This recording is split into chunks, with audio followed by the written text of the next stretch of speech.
বলো বক্তব্য। কাকে কোথায় আছেন বলুন। শ্বশুরালয় আপনার কে কে আছে?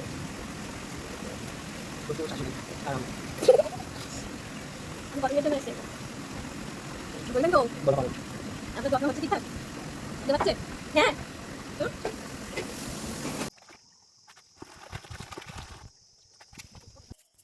সকালের স্নিগ্ধ আলোয় দূর হোক সব ক্লান্তি, নতুন উদ্যমে শুরু হোক আজকের দিন।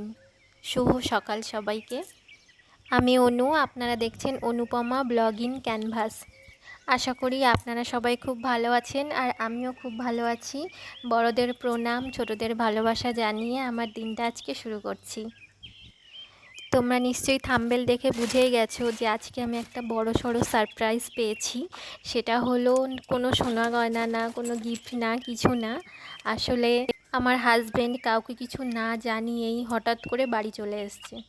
আসলে যারা অনেক দিন পর পর আসে, তো 3-4 মাস পর পরই বাড়ি আসে, তো হঠাৎ করে এরকম চলে আসাটা পুরো একটা শকিং ছিল আমার কাছে।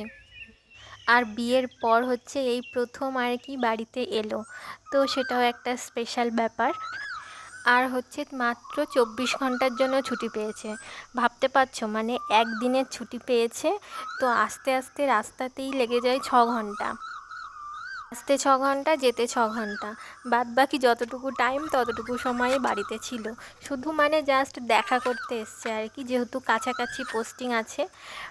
মানে হচ্ছে যে ভোটের ডিউটিতে ছিল, তো ওই জন্য কাছাকাছি আছে এখন। বাট পোস্টিং এখানে না, পোস্টিং হচ্ছে মিজোরাম।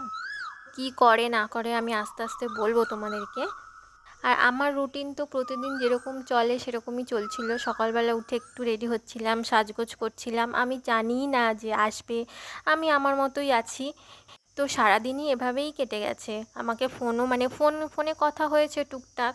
আমি জানি ডিউটিতে আছে, কিছুই বলেনি। বাড়ি আসছে আমাকে একবারও বলেও নি। তো সন্ধেবেলার দিকে আমাকে ফোন করে বলছে দরজাটা খোলো। আমি ভেবেছি, আমি বলছি কেন, কোনো পার্সেল আছে? এরকম মাঝে মধ্যে থাকে, পার্সেল অর্ডার দেয়, আমি যেটা নিয়ে নিই এখান থেকে। তো বলছে হ্যাঁ পার্সেল আছে, ডেলিভারি বয় বাইরে দাঁড়িয়ে আছে, দরজাটা খোলো। তা আমি গিয়ে দরজা খুলেছি, দেখে তো পুরো অবাক হয়ে গেছি। বলছে আমি ডেলিভারি হয়েছি 24 ঘন্টার জন্য। তো বাবা মা কেউ কিছু জানতো না। তো সবাই আবার তাড়াহুড়ো করে, যেহেতু নতুন জামাই এসছে, রান্না বান্না শুরু হলো, মা লুচি তরকারি করলো, আবার রাতের খাবার জন্য জোগাড় করলো। আর সবচেয়ে মজার ব্যাপার হলো যে একদিনের ছুটি পেয়েছে, তো এখানে এসছে, যেহেতু আমি আমার বাবার বাড়িতে আছি, তো সেটা নিয়েও আপত্তি যে একদিনের ছুটি পেয়েছে তাহলে বাবার বাড়িতে কেন গেল, বাড়িতে কেন গেল না। বাড়ি মানে আমার শ্বশুর বাড়ি আর আমার বাবার বাড়ি কাছাকাছি আর কি। তো ছুটি পেয়ে ছেলে কেন শ্বশুর বাড়ি গেল, বাবার মানে এর নিজের বাড়িতে কেন গেল না। বাট এটা নিয়ে আমার শ্বশুর শাশুড়ি বা শ্বশুর বাড়িরও কোনো আপত্তি নেই। আর আমার বাবা মার তো আপত্তি নেই, আমারও কোনো প্রবলেম নেই, যে আসছে তারও কোনো প্রবলেম নেই। বাট কিছু কিছু মানুষের অনেক প্রবলেম হয়ে গেছে আশেপাশে। কিছু মানুষ বলছে যে ছুটি পেয়ে এখানে চলে এলো, বাড়িতে গেল না। তো যাই হোক, এসব কথা আমি বলতে চাই না। কিন্তু কি বলো তো, জীবনের সেরা মুহূর্তগুলো মনে হয় আমাদের পরিকল্পনার বাইরেই হয়, তাই না? যেমন আজকের আমার দিনটা, আমার কোনো পরিকল্পনা ছিল না, কোনো ধারণাই ছিল না। সবচেয়ে সুন্দর উপহারগুলো কোনো কারণ ছাড়াই আসে, আর সেই চমকগুলো মনে হয় সবচেয়ে বেশি দাগ কেটে যায়, তাই না, মনের মধ্যে? তাই তো এই ভয়েস ওভার দিতে দিতে তোমাকে বলতে চাই, তোমার এই অপ্রত্যাশিত সারপ্রাইজটি আমাকে মনে করিয়ে দিল ছোট ছোট চমকগুলোই জীবনের আসল আনন্দ। প্রিয় মানুষের প্রতি অভিমান আমাদের সবার জীবনেই আসে, কারণ যেখানে ভালোবাসা আছে সেখানে মান অভিমান তো থাকবেই। কখনো কখনো মনের কথাগুলো সরাসরি বলা যায় না, কিন্তু অনুভূতিগুলো কথার মাধ্যমে প্রকাশ করা যায়, তাই না বলো? সত্যি জীবন যুদ্ধটা অনেক কঠিন। বিয়ের পরে মানে কি বলবো, সবাই থাকলেও হাজবেন্ড যদি না থাকে একাকিত্ব ফিল করবেই করবে। যত উৎসব হোক, অনুষ্ঠান হোক, আত্মীয় স্বজন থাকুক, যেই থাকুক, তো সেই জন্য মানে নিজের মন ভালো রাখাটা না ভীষণ দরকার। মানে একদম আমি মনের কথাগুলোই তোমাদের সাথে শেয়ার করছি। আমি যে সাজগোজ করি, ভিডিও শেয়ার করি, এটা যদি না করতাম না, সারাদিন ঘরে বসে আমি সত্যি বলছি মানে মানসিক রোগীতে পরিণত হতাম হয়তো। আর কাকে বলবো যে আমি তো বেছে নিয়েছি, আমি পছন্দ করে আমার নিজের মানুষটাকে বিয়ে করেছি। তো কাউকে বলার নেই যে এরকম লাইফ আমি চাই না বা এরকম কিছু। আর হাজব্যান্ডদেরও চাকরি ছেড়ে দেওয়া সম্ভব না। আমরা নিম্নবিত্ত ফ্যামিলি থেকে বিলং করি, তো সেখানে এইটার উপরে আমাদের খাওয়া দাওয়া মানে শখ আহ্লাদ সব কিছুই ডিপেন্ড করে। তো সেই সব কিছু মানে ভেবে নিজেকে স্যাক্রিফাইস করতেই হবে। আর সেই জন্যই আমার টুকটাক ভিডিও বানানো, নিজেকে ব্যস্ত রাখা, নিজেকে হ্যাপি রাখা। তো সেটা নিয়েও অনেকের অনেক আপত্তি, খুব সহজেই নাকি টাকাই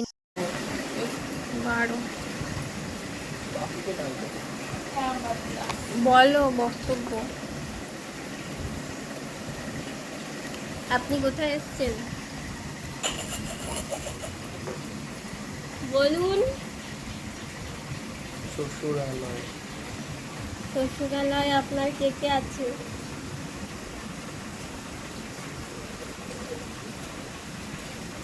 শ্বশুর, শাশুড়ি আর আমি।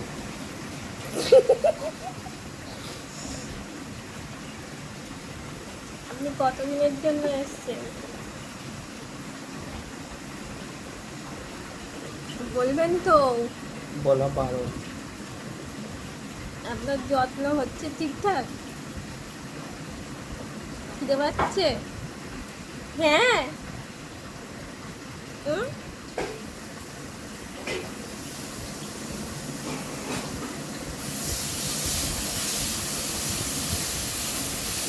রাগ হচ্ছে কেন?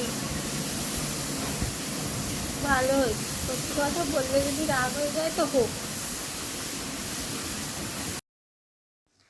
তো এটা হচ্ছে তার পরের দিন সকালের ভিডিও। ওই দিন কোনো ভিডিও করা হয়নি, আসলে এসছে তো অনেক দিন পর, গল্প করতেই সময় চলে গেছে। সবাই কথা বলছিল, গল্প করছিল, আর আমি ভিডিও কোনো করিনি। এটা হচ্ছে পরের দিন সকালবেলা একদম স্নান টান করে রেডি হয়ে মানে খাওয়ার টেবিলে বসে আছে, খাবে তারপর আর কি বেরিয়ে যাবে। তো একটু ইয়ার্কি করছিলাম, আর কি করব, ভিডিও করছিলাম। আর ওর ফোনে এই অপশানটা আছে মানে ডুয়েল ক্যামেরা, মানে ওকেও দেখা যাবে ওদিকে, এদিকে আমাকেও দেখা যাবে। তো তো তারপর তো চলে গেল। আর ঘন্টায় বাড়িতে ছিল বলো, এই তো তোমাদেরকে বললামই। তো তারপরে আমি হচ্ছে একটু খাচ্ছিলাম, মাখানা একটুখানি মানে ভেজে একটু গরম করে তার মধ্যে সস দিয়ে 2-3 রকমের খাচ্ছিলাম, বেশ ভালোই লাগছিল। আর এই মাখানাটা আমার বিয়ের সময় আনা হয়েছিল, মানে একটা মেনুতে, একটা রেসিপিতে এর জন্য করার জন্য আর কি, সেটা থেকে গেছিলো। তো সেইটাই এখনও আছে আর কি। আমি সত্যি কথা বলতে আগে কোনো দিন মাখানা খাইনি, ফোনে অনেকবার ভিডিও টিডিও দেখেছি, কিন্তু আমি কোনো দিন খাইনি। আমার বিয়েতেই আমি প্রথম খেয়েছি, আর এই যে এখন থেকে গেছে, এখন আর কি খাচ্ছি। তো মাও খাচ্ছিল এরকমভাবে, মানে তরকারি করে খাওয়া হয়েছে, কিন্তু এরকম সস টস দিয়ে খাওয়া হয়নি। তো মাও খাচ্ছিল, বলছে ভাল লাগছে, এরকম করে খেলেই হয়। তো যাই হোক, তারপর দেখো একেবারে স্নানটা করে নিলাম। আর আমরা পুকুরেই স্নান করি, উপরে সব আছে, কল টল সবই আছে, কিন্তু হচ্ছে পুকুরে স্নান করার একটা আলাদা শান্তি, আমার তো ভীষণ ভাল লাগে পুকুরে স্নান করতে, সাঁতার কাটতে। তো আবার একা একা আবার ভয় লাগে, কেউ না থাকলে, মা থাকলে বেশ আমার খুব মজা হয়, সাঁতার কাটা হয় আর কি। একা একা সাঁতার কাটতে খুব ভয় লাগে। আর আমার মা তো পুকুরে স্নান না করলে শান্তি হয় না, মনে হয় যেন স্নানই করেনি।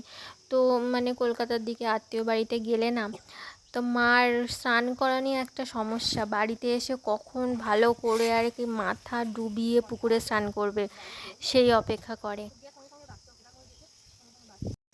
আর এদিকে দেখো এই বিজয় মিছিল আর শেষ হবে না, বাচ্চা থেকে বুড়ো থেকে মানে কেউ আর বাদ নেই, সবাই যে এত খুশি বুঝতেই পারছো কিসের মিছিল বেরিয়েছে। মেয়েরা শুধু নাচছে, শুধু দেখো। আর সত্যি কথা বলতে এই আমি প্রথম দেখছি যে মা কাকিমারা মানে কি বলবো সিরিয়াল ছেড়ে খবর দেখছে। অবাক হয়ে গেছে যে এমন পাল্টালো যে মা কাকিমারা সিরিয়াল ছেড়ে দিয়ে খবর দেখতে ব্যস্ত হয়ে গেছে।